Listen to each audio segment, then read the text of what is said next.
the shift that we need to do for the next generation is really be more proactive in showing our kids what we do when people are hurting. So social justice parenting is really this way of intentionally and purposefully showing up for our kids and raising them to care deeply, to love radically, to show up for others in ways that cause them to take action. Living a healthy, balanced life is no small feat, especially when you're a mom. With meals to cook, laundry to load, work to do, and humans to raise, it can be easy to feel like we're in an on-again, off-again relationship with healthy living. But it doesn't have to feel this way. I believe living a healthy life has become way too complicated. What we need isn't a new plan or program telling us what to eat or how to live. We need simple, uncomplicated routines and information that's going to help us live our best, most beautiful life without rules and restrictions. Join me, Kristin Dovbniak, holistic health coach, certified intuitive eating counselor, and mama of two, for weekly conversations on what it means to live a healthy, balanced life, uncomplicate eating, and simplify in every area of mom life. Hey friends, welcome back to the Healthy Balanced Mama podcast. Chris here, and I'm back with another guest interview today. And today's conversation is a really important one. I think it's one that we all know is important, but I think oftentimes as moms, as parents, we can feel really unsure when it comes to where to start to talk to our kids about big issues, especially issues when it comes to social justice. We want to raise kids who are good kids and kids who love others and who stand up for those who are being discriminated against. We want to help people with inequalities. I think many of us share this desire, but we might not know where to start, how to have those conversations with our kids, when to start having those conversations with our kids, what is appropriate for our kids. And I am so excited to share with you today's guest who gives us some really great action steps for how we can become social justice parents, how parenting is a form of activism and what we do in our homes trickles out into the world, and how we can raise our kids to not just love the people inside their home, but to love the people outside their home and to stand up for injustices in the world. And it was just, I had such a fabulous conversation with Dr. Traci. She has such a great way of really making us feel seen when it comes to maybe not knowing where to start with these things, but also really encourage that there is a place to start. There is something that each and every one of us can do, and that we really can start to create change in the world, starting in our own home and starting as parents. So Dr. Traci Baxley is a professor, consultant, parenting coach, speaker, mother to 5 biracial children, and the creator of Social Justice Parenting. She's also the author of Social Justice Parenting: How to Raise Compassionate, Anti-Racist, Justice-Minded Kids in an Unjust World, which came out in 2021. An educator for over 30 years with degrees in child development, elementary education, and curriculum and instruction, she specializes in diversity and inclusion, anti-bias curriculum, and social justice education. She lives with her husband and children in Boca Raton, Florida. I am so excited for you guys to hear this conversation. Like I said, it's a really important one and it can feel overwhelming. And this conversation is not overwhelming at all. She gives some really practical, really great examples of how we can move forward with really raising our kids to be kids who are compassionate, children who are helping to make change in the world. So without further ado, here is my conversation with Dr. Traci. Welcome, Dr. Traci. I am so excited to have you on the podcast today. This is such an important topic, and I'm so excited to talk about it with you.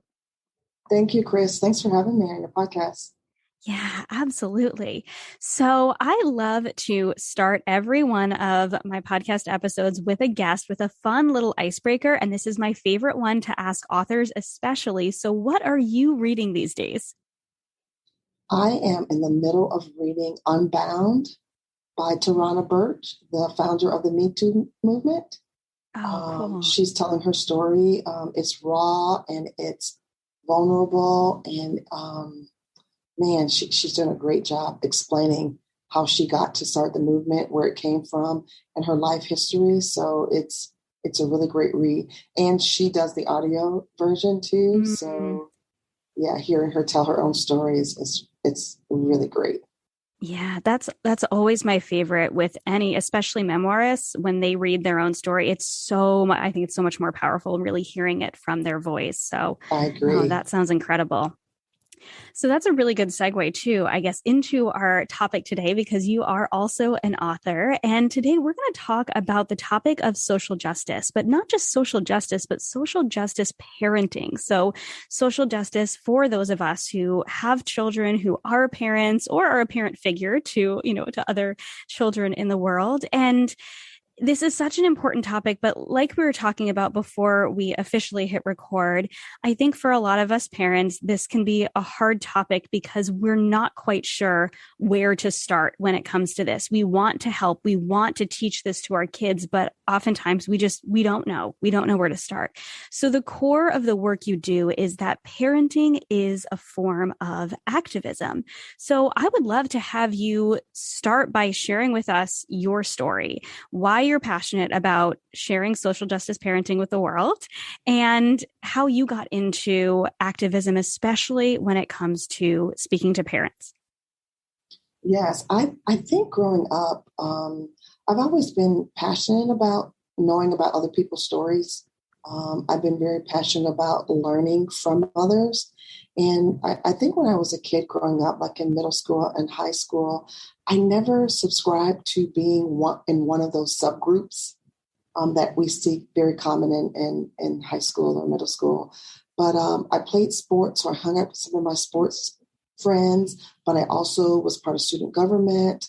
I had friends in theater. And so this whole idea of being around different groups, learning about their different perspectives and the way they felt about things going on in the school, I think that started building my capacity for compassion and hearing different perspectives and different voices. And then I also would say, like, early in my elementary school teaching days, early in my career, I always found myself fighting for those children who were often cast out by their peers and unfortunately even by some teachers. And so I think that started growing my passion for social justice, and it continued to grow as I became a professor working in the areas of literacy, diversity, and multicultural education. So once I became a mom, I saw the way my kids would have to navigate in the world. My kids are biracial, what that meant to be biracial in society, what it means to be Black in society, because I needed them to know that too.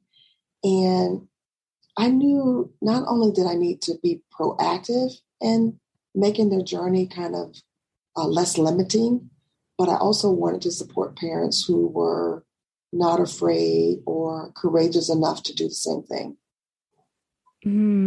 I love that.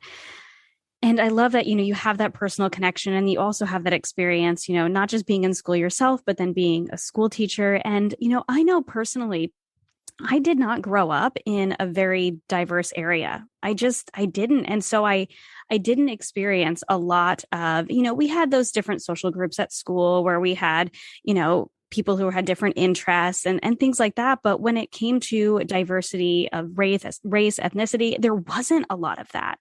And so I was always taught growing up, that you treat everyone equally and that we love everyone equally, but there wasn't an emphasis. And this isn't, my parents didn't know any other way. Right. And so there wasn't an emphasis, gosh, my words, on really, I guess, standing up for those who are marginalized, or even that even existed anymore. To be perfectly honest, I think growing up where I grew up in a small little New England beach town, it wasn't something that we saw a lot. And so for those of us who didn't hear, and I never heard the term social justice until probably a handful of years ago. So what does this actually mean then to be the parent? So I have 2 children now myself, and they are actually both part white, part Asian. So they have a little bit of diversity to them as well. And, it's interestingly enough, one of them looks it and one of them doesn't, which makes it really interesting to even have that conversation with them too about, the fact that, this is something to be, that we can be excited about. We can learn about this culture. We can learn about both of our cultures and, including them in the conversation about diversity and all that. It's kind of an interesting conversation in our house already. Yes. So what does this term mean? And I guess, where do we even start with this as parents? I'm the learner here. So I would love for you to kind of share this. I want to, before I answer that, I want to touch on something you said earlier in your statement about, the way your parents raised you to basically be a good person, right? Loving everybody, not judging people. And I think that is a topic that we need to explore right now, because I have a lot of clients who want to do more anti-racist, pro-justice work, and their partners are not pushing back against it, but saying, why do we have to really call it that? We are raising good people. And so I think what a lot of parents did in generations before is raise good people. But we're seeing that is really not enough, because in raising good people, you don't really explain to your children the nuance of identities and the privilege and power that comes with certain identities. And we're not really teaching our children to be proactive. So being good, to me, being a good person is more passive. But if you're raising kids who are more social justice or pro-justice leaning, you are raising children to intervene when things are going on. Good people don't hurt people. Pro-justice or social justice-minded children, they intervene when hurt is happening. So I think the shift that we need to do for the next generation is really be more proactive in showing our kids what we do when people are hurting. So social justice parenting is really this way of intentionally and purposefully showing up for our kids and raising them to care deeply, to love radically, to show up for others in ways that cause them to take action. So it's really us evaluating our own parenting, just as you were saying, right? There's nothing wrong with our parenting, but there's things that happen in our childhood that we can take with us as we move into our own parenting. And there's things that we want to do maybe better or differently. And it's no slight to our parents, but as we grow and learn more, we want to do a little bit more. So it just requires us to have these open dialogues with our kids about what's going on around the world, and not protecting them from these things, but engaging with them in unpacking them, and then finding solutions for our family. Like what can our family do to be proactive, and what is our responsibility in making some of those changes? So ultimately, it's about moving away from this kind of fear-based parenting, is what I call it, to really being more proactive in having our children take action when there's marginalization, hurt, stereotype, and those things going on around them. Yeah. There's a lot, I know. It is. But, as you're talking, I think that something that I have felt really strongly about personally is not necessarily feeling like I need to protect my kids from the world, and really wanting to share these things with them, because I don't think that I shared a lot of the things that were going on in the world, the injustices. I think the first time I really heard about a big, tragedy or something that, something big that happened in the world, and these things that are happening every single day they might not feel like big things, but they are big things to the individuals who this is happening to, right? For people who are being marginalized, for people who are being abused, these injustices are happening to, right? But I think the first time I heard of something like that happening was 9/11. And I was 12 when that happened, 12, 11 or 12. That's a long time before I really kind of understood that people do terrible things in this world. I mean, you kind of hear it here and there, but so I do personally want that to be something where we have these discussions with our kids. But I think what's hard for me is kind of deciding how we start those conversations with them and kind of opening that dialogue. So my kiddos now they're almost 4 and almost 8. I think by the time this episode comes out, their birthdays are coming up. They'll be 4 and 8. So I know that there's different ways to talk about things with the different ages. So where do you start with having these conversations with our kids when it comes to, them being maybe 3 or 4 or even 7 or 8? I know that my older daughter definitely has much more awareness about what's going on in the world, and we've already started having these conversations. So where do you kind of start with those conversations? I think the first place to start really is with yourself, right? So you have to do some reflecting about your own position in all of these, like what your fears are, what your anxieties are, the way you were raised, how much of these conversations you had with your own families, and understanding where you're coming from and what you're bringing to the conversation is really the first step. I think recognizing too that children organically, they want things to be fair. Mm-hmm. They have natural curiosities where they're asking a lot of questions. They really want straight answers, and they want to know how to fix it. They want things to be fair. And so I think really starting with our children early on, before preschool really, because they always ask questions. Mm-hmm. And I think us leaning into creating safe space for those questions to be answered is really important, and doing that early, because as they get older and they start getting information from the outside world, their peers, their social media, on their phones, right? You would have created situations in your home where they can come to you openly and talk about those things, or you've never talked about those things. They may have a sense that they're not safe to talk about them in your home. So I think starting early, having conversations early in a place where their curiosity is accepted and encouraged is a great start. And I think when you are bringing up topics, you don't, obviously when they're young, you don't give them all the gory details, right? Mm-hmm. You do stuff that's age appropriate. You give them as much context as they can handle. And also it really helps to give them example that may be relatable to their own lives. And then you always follow up, because when they're young, there's going to be gaps in their learning, clearly, mm-hmm. right? And so when you follow up, you ask these open-ended questions so that you know what they understood, what they didn't understand, and what you need to go back to kind of fill in the gaps. But I think starting off asking, tell me what you think. What do you know about that already? How did you learn that? What else do you know? So that you kind of know where to start. I'm always a big proponent of children's literature, right? It's a great great entry point for us to start talking about hard things in our families. And you could say, you remember that book that we read last week or yesterday about the kids, that were mean to the one girl because she was different? Maybe talk about how she was different and how the kids treated her. And this is just obviously an example off the top of my head, but how did that make you feel? It made me sad. It made me angry. Let me tell you why. And did you know that this happens in the real world? Like sometimes people get treated differently because of how they look. Our family, this is how we feel about this. These are our core values about that. What do you think our families can do to help people who are treated differently because of those?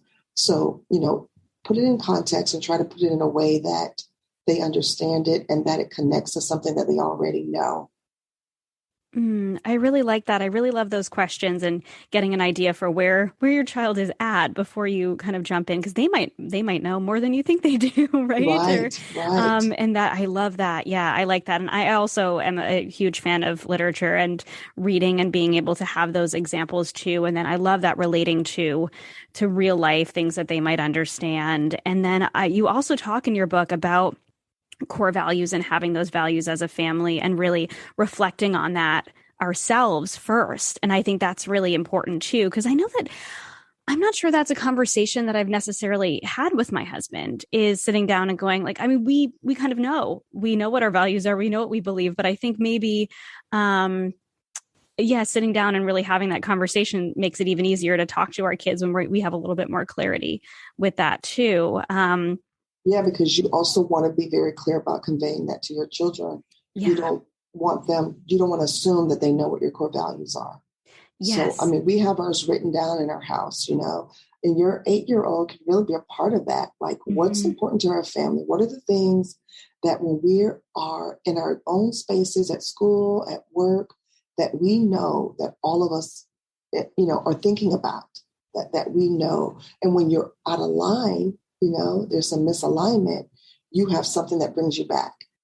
Does your action, right, even when your kids become teenagers, right, does your action align with their core values? If it doesn't, then we need to get you back in alignment, and then there'll be consequences so that it's clear, it's focused.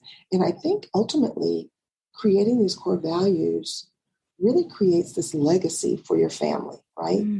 So when your children go off into the world, they know, even if they get off course, right, they know that these are the things that are important to my family, and how do I get myself back in alignment with that? Or when they start having their own families, these are the core values that I grew up with. They're important that I keep them with my own families.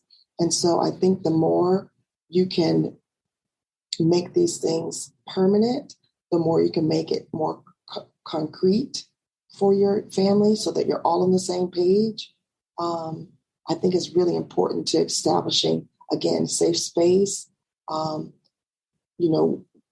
what's important to you as a family as you start to become, start doing the work in social justice.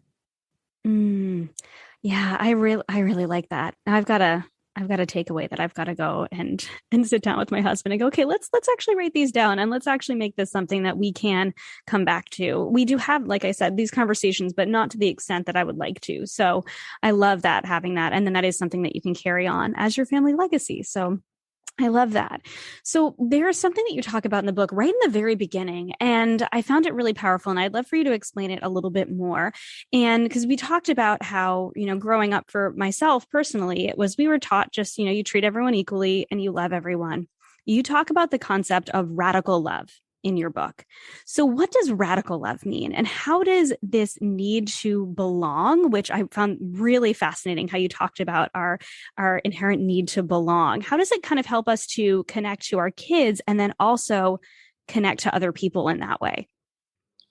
Yeah, I think radical love is this kind of this unconditional love that we, in the way that we show up for others, beyond our own homes, right? Mm-hmm. So it's this love that I think is like magnified to be inclusive. It's focusing on others, and it's fueled by compassion and this understanding and ways of promoting healing and growth. And it is something that goes beyond your four walls. It's a way of creating this village of love, really, right? So it's how it's letting go of the fear, and allow ourselves to hear and feel other people's stories, and this idea of letting our children also be a part of that.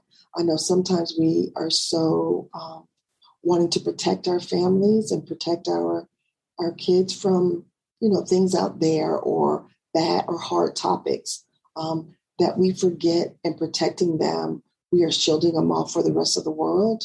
And radical love expands that love, where our parenting is not just thinking about our own children, but we're thinking about children that are outside our homes. Mm. And I think, too, that, this connection to belonging, I think the work in creating belonging is really about, it's always changing, because the people that we love, they are always changing. And so this idea of creating these safe spaces where our kids can have hard conversations, can come to us about the things that are important to them, even if they're hard for us to hear. When we create these spaces of belonging in our homes, our kids learn how to create spaces out in the world for belonging. And I think it has this rippling effect of, it goes back to, your original statement about parenting being a form of activism. So what we're doing in our homes, they show up in public spaces. So we're not just parenting privately in our houses, but we are really creating human beings that are going to be out in the world doing the work. Yeah. Oh my gosh. And it makes so much sense, and it's so beautiful how you put that, our kids are always changing, and so it is about that safe space, right? Allowing them to consistently feel like they belong no matter how they change and grow, and always allowing them to come to us with those things, with that non-judgment. So then they do that for other people, because it really does trickle out. And I think sometimes we forget that. I think sometimes we get into our, silo of parenting. This is our house and this is our home, and I love my kids and I'm going to love on my kids. And maybe, yeah, they'll come to me when they have something that they wanna talk about, but they might not if it doesn't feel safe, or it's that, conversations have never been breached before. And then it might feel uncomfortable for them to have a conversation with somebody else, or to stand up for someone when they see something happening, if they've never had that conversation before. So I love that idea of radical love being, beyond just the four walls of our home, but really extending out, starting with how we parent, and starting with those conversations. And I have a podcast, so I'm a big talker. I love to talk. I love to have conversations with my kids, and even if they're uncomfortable, and even if I'm not quite sure where to start. And that's why I really appreciate resources like yours, because it gives us a place to start. It gives us a place to figure out where our kids are at and start to have that conversation and kind of go from there. So one of the conversations, and one of the words I want to talk about, because this is thrown around a lot, I think, on social media, especially now, is this idea of privilege and the word privilege. So I think you did a really great job in your book of kind of explaining the difference between privileged and marginalized. And so how does understanding privilege and what privilege really means help us to relate to others from this place of compassion that you talk about? It's such a great question. I love the way you framed that. I don't think anybody's quite framed it that way, of using privilege to help us become more compassionate. And that's really what it's all about, because we do see the word privilege in a way that now is, you feel scared about it, you feel defensive about it, you feel angry about it, you feel like it doesn't relate to you. But in fact, it relates to all of us, because we all have these multiple identities that we hold, no matter where you are. We know that these identities are socially constructed, based on where you live. But when we look at it from the lens of the United States, there are definite identities that we hold that hold more power and privilege, and some that are more marginalized. And I think, for example, with me as a Black woman, those are two identities that I hold that traditionally in our country, they don't hold as much power as the opposite of that, right? But I also am high socioeconomically, middle class, where I know I have privilege in that area. And so we need to stop thinking about privilege as something negative or bad, but it is just a tool that we have, right? Not necessarily by something that we've done, but just based on these social constructed identities that we can use to support people who don't have that privilege. So less of a weapon, right? It's been weaponized so much, more as a tool for change. So if I have privilege in the space of socioeconomics, what am I doing? How am I using that privilege to serve, to support, to empower people who may not have that same privilege? And I think particularly white privilege has been the thing that people get kind of afraid of. But it's just basically, as a white person, you hold more privilege. And so then you need to say, how do I stand in the gap? How do I stand up, support people who are not white that may be marginalized when it comes to race? So it's just looking at all our identities and seeing how we can support other people and how we use it to create more compassion. Yes, yeah, and using it for good.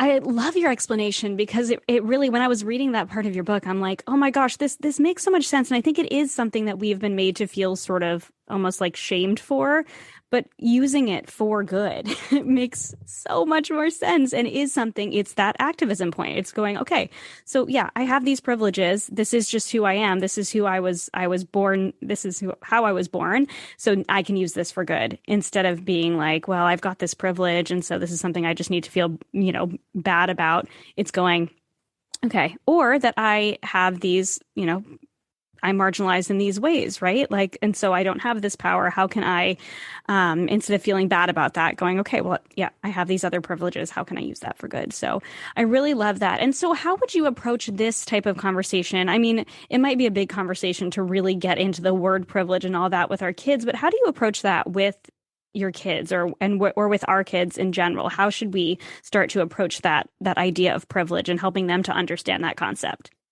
Yeah, I in the book I have that. It's like a chart of Yeah. all these different kinds of identities. I would, especially with your 8-year-old, I would sit down and look at that chart. I would just really go over the chart with them and say, these are things in our society where people may have more opportunities than others. Let's look at this chart and see where we land as a family, Mhm. or we each can do our own, because I don't know if your 8-year-old is a boy or a girl. She's a girl. A girl. Okay. Yeah. So as a white female, we have a power and privilege in this area, but may have less. And then I think doing that chart, it then starts to open up conversations, right? So then maybe your daughter will ask, well, why is that? Mm-hmm. Why? I don't feel like I have less power as a woman. What does that mean? And then that's when you can start having a real dialogue around these questions. And I think that chart is really an easy way for us to say, okay, so if we have privilege in these 4 areas, let's take one of those areas and see how we can work on that and make some changes as a family. So that gives your family a direction to go in to start working on your how to use your privilege for change, for something positive, something that you may be passionate about. This could be a seed that's planted to start to build these habits of kindness or social justice or social activism in your home. Oh, I really like that. I mean, I loved the chart because it was so clear and outlined to me, but it makes so much sense because my 8-year-old loves charts and she I think it's very easy for her to understand in that way too. So I really like that. What age do you feel like, I mean, I guess all of our kids are different, but what age do you start to talk about more specifics, I think, then versus, I guess, maybe a little bit broader? Is it around that kind of around that age or? I think I think around 5 years old you can start having some questions about fairness and difference, right? Kids, they know fair. Mm-hmm. And if you bring up a situation that's happening in the world and say somebody's being treated unfairly, they are going to want to know why and what can we do to fix it, right? So using basic vocabulary and then building on that, I think is a great way to start. And kids know fair and unfair. So I think starting that, and then you can say, that word is called discrimination, or that word is called stereotyping, or that is called racism or sexism. So then you can introduce those bigger words as they start to develop this idea of, I don't like things not being fair. What can we do to help? And then you build those more technical or bigger vocabulary and more nuance, right, in the concepts. But I think, 4 and 5-year-olds, they know what's fair and not fair.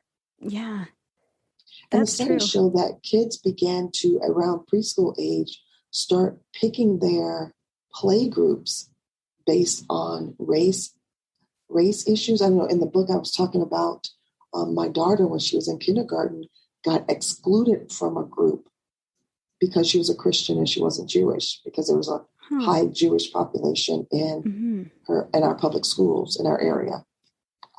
And how hurtful that was to her and how she remembered that years later. Yeah. And so again, we're talking about why was that done? So that opens up a whole conversation about differences and people being treated unfairly because of those differences. Mm-hmm. Yeah. And you know what? It's interesting. I actually had a conversation with my almost 4-year-old a couple weeks ago because we were walking back from school. And she was like, and this is kind of it seems like a silly example, but I think it's one of those opportunities to just have a conversation, right? She was like, I don't like boys. And I'm like, okay, why is that? I'm just like out of the blue. All of her friends at school are boys. And so I'm not sure where this came from. I'm not sure if there was like something that, something that came up at school or whatever, and nothing that was like I need to be made aware of by the teachers or anything like that. And I was like, oh, really? I was like, why is that? And she's like, I don't know. I just don't like boys. I like playing with the girls. And I was like, well, Daddy's a boy. And I started naming off like, Papa's a boy and Unk, she calls my best friend Unk is a boy. And then I named some of her friends who are boys. And she was like, oh, well, I like them. And I was like, you do like them. And I was like, so it doesn't mean that you don't like, I don't know if I'm really having this conversation the right way with her, but I'm just trying to have the conversation. I'm like, No, so you yeah, do like great. some boys. And she was like, yeah, I do. And so we just kind of had that conversation and it was like, and I was like, well, you wouldn't want them to not play with you because you're a girl, right? And she was like, no. And I was like, so that's why it doesn't really matter if they're a boy or a girl. If they're your friend, they're your friend. And she was like, oh, okay. And we like kept going. We kept moving on. And so, that just popped into my head as you're saying this. I'm like, she's not even 4. And we had a little conversation about like, we don't need to not like any boys. I mean, obviously I don't want her like, wanting to get married at the age of 4 or anything like that. I mean, she can marry whoever she wants to, but I think it was more of there might have been like a boy said something mean to her or something, and she decided, I don't like boys anymore. So we just kind of had a conversation like, I don't think we need to make a blanket statement like that. But it was just kind of a silly thing at the age of 4, but it is, that's how those conversations I think do start. So absolutely, yeah. Yeah. And it seems so silly, but those are big feelings for her at that moment, right? And unpacking that with her, you create a safe space for her to be able to have those conversations, to be heard, which is really important, right? A lot of parents don't really listen to their kids, or we invalidate their feelings, So unpacking that and allowing her to have those feelings, but helping her to decide whether what she's saying was really what she meant to say is really important, because that's going to help her as she's starting to make decisions and she's starting to self-advocate for herself later on. So I think validating that for her and not just dismissing it is really important.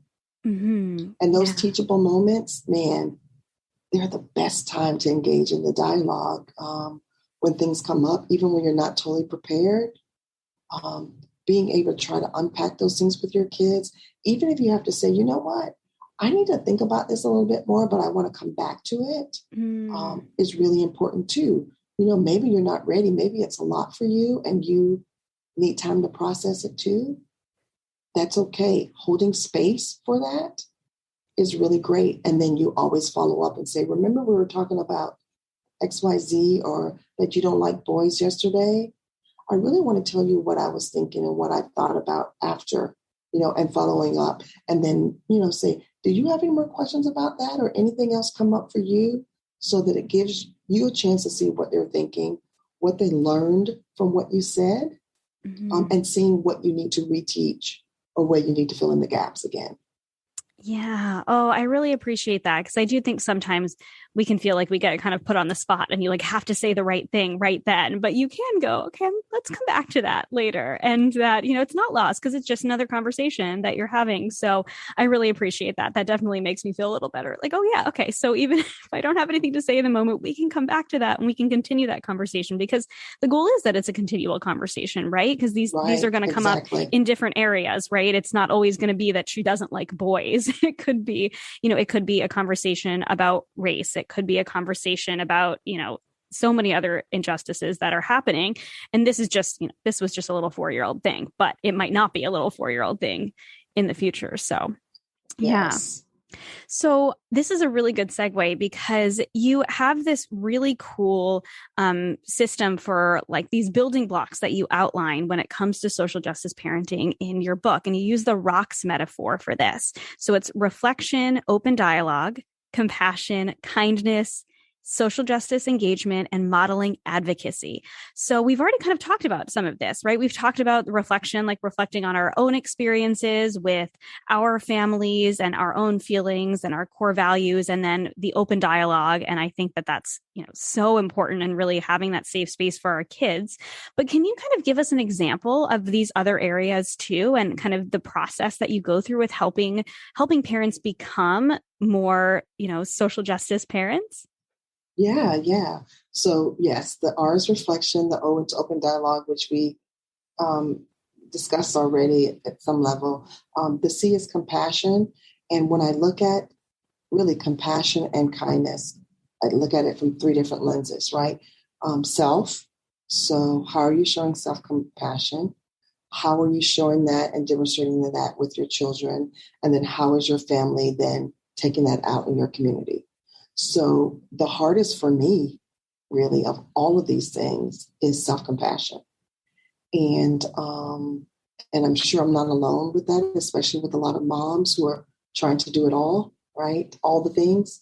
But I try to be very proactive when I make the mistake and say something negative about myself or forgetting something or getting something wrong. I sometimes will say negative things out loud, but I try to be very proactive with fixing that out loud too.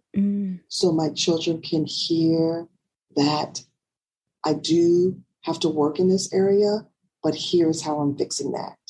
So if I say, oh my God, Traci, that was so stupid, then I say, okay, no, it wasn't. You made a mistake. Let's figure out how we're going to fix that. Or now I know how to do it differently. So I think it's really important that we're modeling that in our homes. Sometimes we're doing that work internally, but our kids need to be able to hear that self-talk out loud so that they are learning the skills to be able to do that in their own lives. And then the same with the kindness, right? We want to create a household where mistakes are a part of that, and learning from those mistakes are okay. And not our kids feeling nervous about getting things wrong or making mistakes. And then the compassion out into the world, right? So how do we use this to stand up for others out in the real world? And how do we teach our children to see perspectives in a way that's not weird? They're just different, right? And so kindness is the next building block. And again, it's self-kindness, kindness to our kids, kindness in the world. And it can be small acts of kindness. I think small acts of kindness, they build up to make real habits for our kids. So being kind just becomes part of who they are when they go out into the world. So we do it. We like to pay for people that are in the back of us in line. We like to help neighbors. Like, if you know a neighbor who needs their mail picked up, or they need little things that the kids can be involved in. Smiling. I mean, it's so hard now with all the masks, but smiling, it changes people's day, it doesn't cost anything. So teaching our kids how to do these little things that will over time build habits of kindness. And then the last one is social justice engagement. So this is where your activism is put into play outside of your home. So there could be little things of like volunteering, committing your time and your money to a cause in a moment, letter writing. We do, when my son was probably, I don't know, he must have been 5, 6, or 7. They were cutting down trees in a area near our home. And he got so upset about all the buildings coming up and the trees being cut down. And I said, it is very sad. Like, what can we do about it? So, we ultimately wrote a letter to the mayor that he was able to take down to City Hall. So, nothing got done. Obviously, the trees got cut down and they built buildings. But he felt empowered by being able to write his letter to say, this is what I feel as a citizen in the city. Yeah. So, teaching our kids to be empowered and to empower others is part of that social justice engagement piece. Oh, I love that. I love that. Those just little ways that we can start to instill this in our kids, the kindness and the social justice engagement in those little ways. And then, yeah, it does build, right? When they grow up like that, then they have more of an inclination to do that. So I love that. So the next kind of part to this is the modeling of the advocacy. So as someone who I don't really think I mean, okay, this is nothing against my parents because my parents are great people. And like I said, they did their best with what they knew. And, we know better and we can do better and we can advocate more.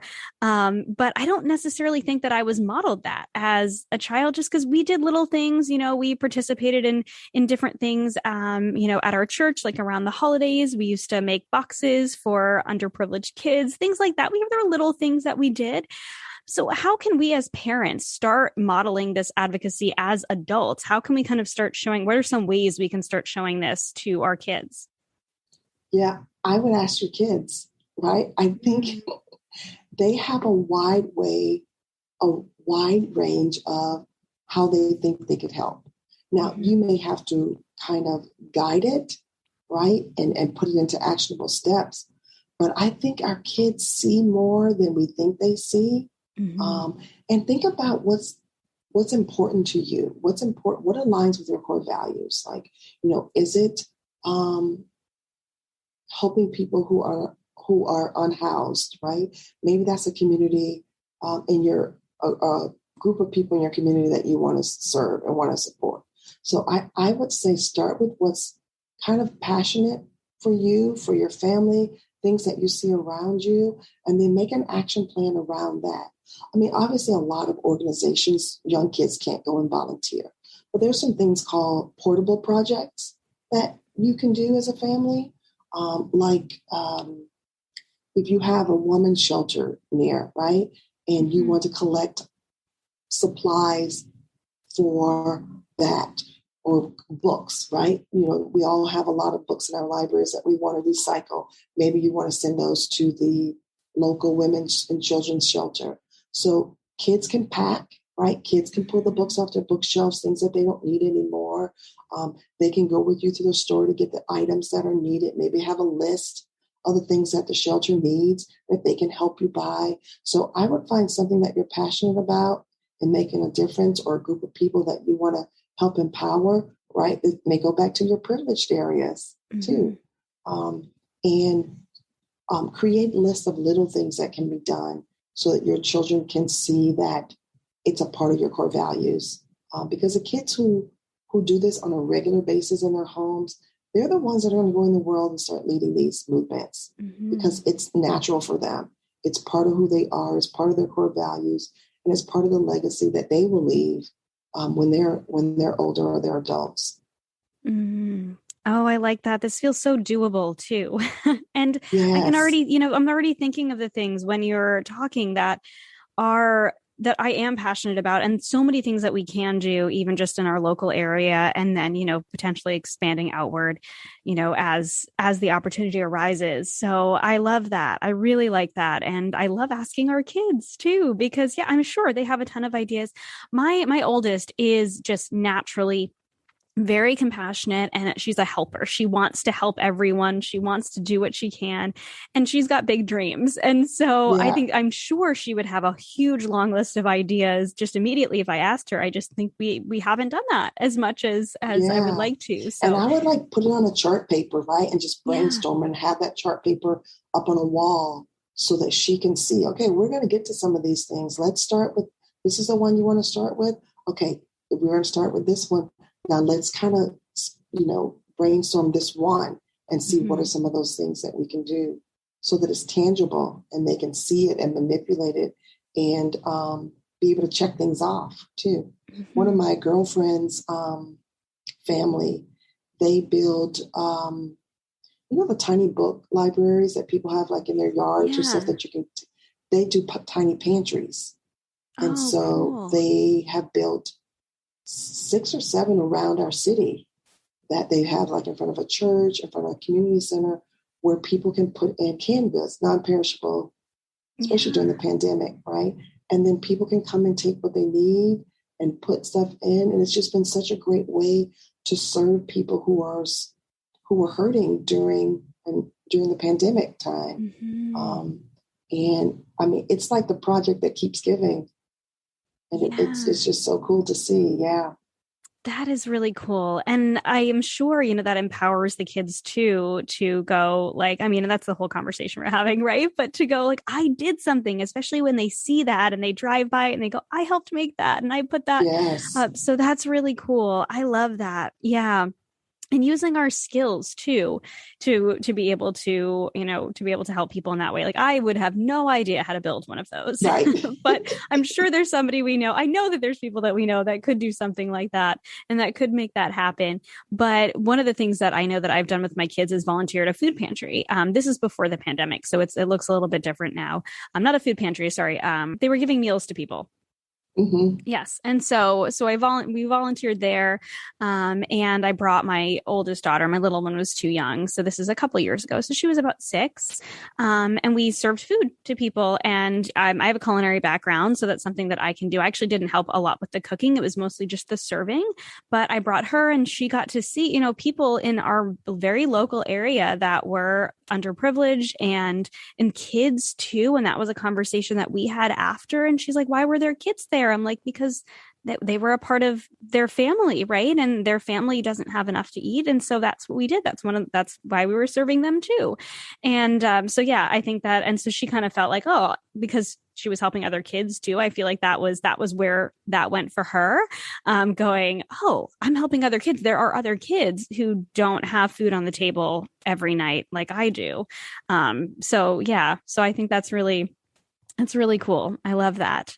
And now I want to know how we can make those. Say, Chris, let me just say one thing too, that these are things we can help with, our children help with, but as adults too, we need to be also thinking about the systemic issues that we see in the world. Yes, and as adults, what can we do to start, thinking bigger and more systemic changes, like, not enough affordable housing for people who are homeless, right? Or, racism that occurs in, lending or banking or whatever it is. So I want us to also think how we're raising our children, but the examples that we're setting with more complex things as well. Yes. Yeah. Yeah. Because that's ultimately where the change is going to happen. There's a lot that we can do in our local area in the small ways. And I know those small ways add up, but it is that systemic change. So I'm really glad that you brought that up too, because that's something that's always on my mind. Like, how can I help start to work towards that systemic change? I feel like I don't have a lot of power, but I think we have more power. And that's going back to that privilege conversation, right? Like we have more power than we think we do based on we have these privileges. So how can we use that for good? Going back to that and going, how can I use that for good? And how can I, in maybe even in small ways, or maybe then in bigger ways, help with this systemic change, starting small and getting bigger. So I like that. Yes. I'm glad you brought that up. That's really important. So where do we go from here then? So most of the people listening are moms. And so, largely parents. I think I have like a few guys who listen, but most of the people who are listening are moms. So what do you hope that the mom listening or the person listening takes the most from our conversation today and kind of carries on into their own parenting and into the world? I think recognizing the fear, right? If you're stuck in that fear-based parenting, recognizing that, owning that, and then thinking about small ways to take action to get beyond that, so that your social justice parenting doesn't have to be something huge. It's about making. I always say that the only real wrong way to do like activism is to do nothing at all.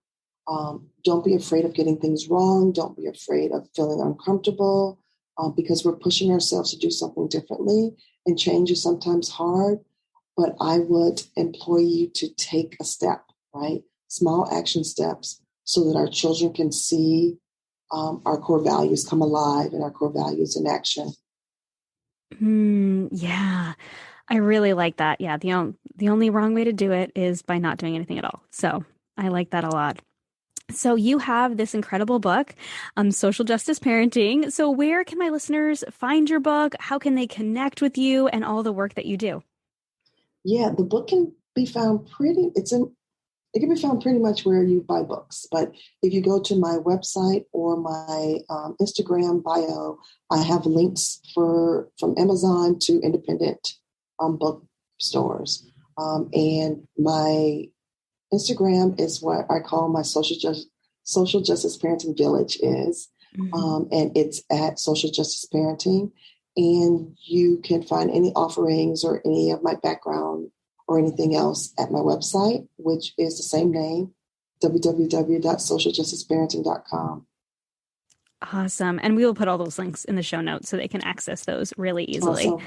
This was such an incredible conversation. Oh my goodness. I feel so much like I know I've read your book and you have such great action steps. And one of the things that I didn't mention, I mentioned this to you before, but I want to mention this on our actual conversation right now too, is just like our conversation today, your book gave me so much confidence to actually be able to take steps. It gave me some really good action steps, feeling like I can move forward with having these conversations with my kids where I have a better understanding of privilege. And you have these really great journal prompts too within it where they can kind of reflect. And as we talked about, kind of reflecting on where we've been and our core values, and then kind of moving forward from there. So I really loved that about your book. And I think that if the listeners loved our conversation today and got something from our conversation today, which I'm absolutely sure that they have, I think your book is such a great next step. Thank you. Thank you so much for saying that. I really appreciate it. Yeah, absolutely. And thank you so much for taking the time out of your day and chatting with me and our listeners. Thank you, Chris. Thank you so much for listening to this episode of the Healthy Balance Mama podcast. If you loved it, would you take a screenshot and share it with a friend over on Instagram and tag me in it? It helps me so much to know what you love and are taking away from each episode. If you really loved it, would you hop over to iTunes and give me a star rating and review? Every rating and review helps this podcast be seen and heard by more women who need to hear the message of balance and wellness without deprivation. It's the best free gift you could give me. And as a reminder, the information and opinions on this podcast are meant for education and inspiration only and are not to be taken as medical advice, diagnosis, or treatment. Please consult with a trusted practitioner before making any changes. Have a beautiful day, friend, and I'll see you in the next episode.